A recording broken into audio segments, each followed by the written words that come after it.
수도권 브리핑입니다. 서울 서부권과 동부권 지역에 한파주의보가 발령됐습니다. 기상청은 북서쪽에 찬 공기가 유입돼 7일 아침 최저기온이 6일보다 10도 이상 떨어졌다고 밝혔습니다. 서울의 경우 아침 최저기온이 3.8도까지 내려가 올가을 들어 가장 낮은 기온을 기록했습니다.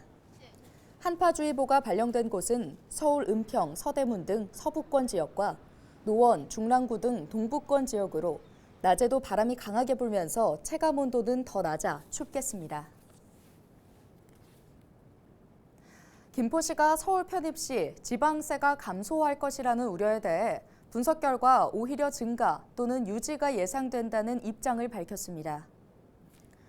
김포시는 서울로 편입될 경우 재정력이 좋은 서울특별시에 조정교부금 일부가 이전돼 증가하고 지방세와 지방교부세가 감소 상쇄돼 재원에 큰 차이가 없을 것으로 전망된다고 6일 밝혔습니다.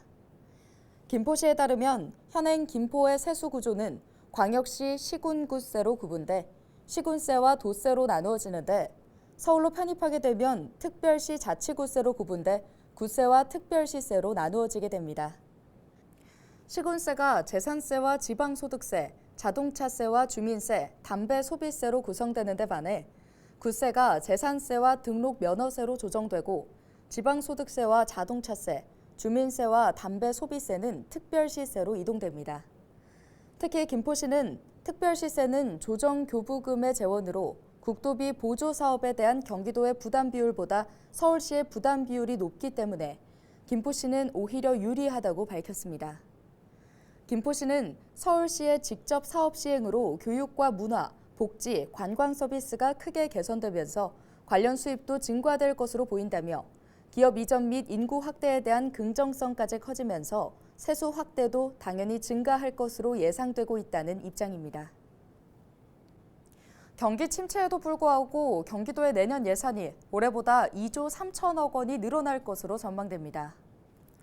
경기도는 내년 예산을 36조 1,345억 원 편성해 도의회에 제출했다고 밝혔습니다. 이 같은 예산 규모는 올해보다 2조 3,241억 원, 6.9% 늘어난 규모입니다. 주요 사업별로는 기후위기 대응에 1,081억 원, 지역화폐 발행에 954억 원을 편성했습니다. 아이 돌봄을 위해 2조 5,575억 원, 경기 북부 특별자치도 설치에 2,754억 원, 시내버스 공공관리에 1,360억 원이 각각 신규 배정됐습니다. 인천시 교육청이 내년 무상급식 예산을 올해보다 증액 편성했습니다. 인천시 교육청은 물가 인상률을 반영해 내년 무상급식 사업비를 2,739억 원으로 편성했습니다. 올해보다 223억 원 늘어난 수치입니다. 인천시 교육청은 세수 부족으로 교육청 재정 상황이 악화되고 있지만 학생들의 건강권 확보를 위한 선택이었다고 설명했습니다. 인천시 교육청이 편성한 예산은 인천시의회 심의를 거쳐 다음 달 최종 결정됩니다.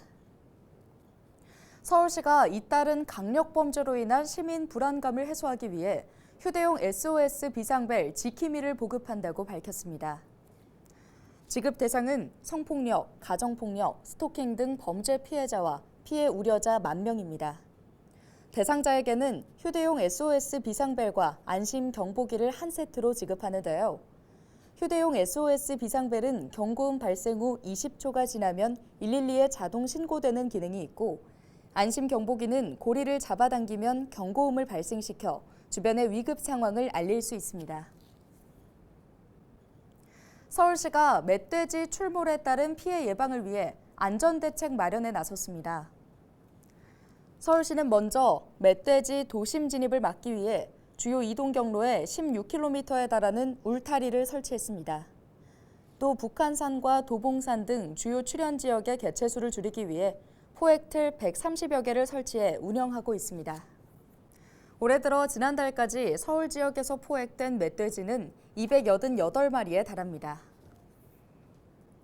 오늘 준비한 소식은 여기까지입니다. 지금까지 수도권 브리핑이었습니다.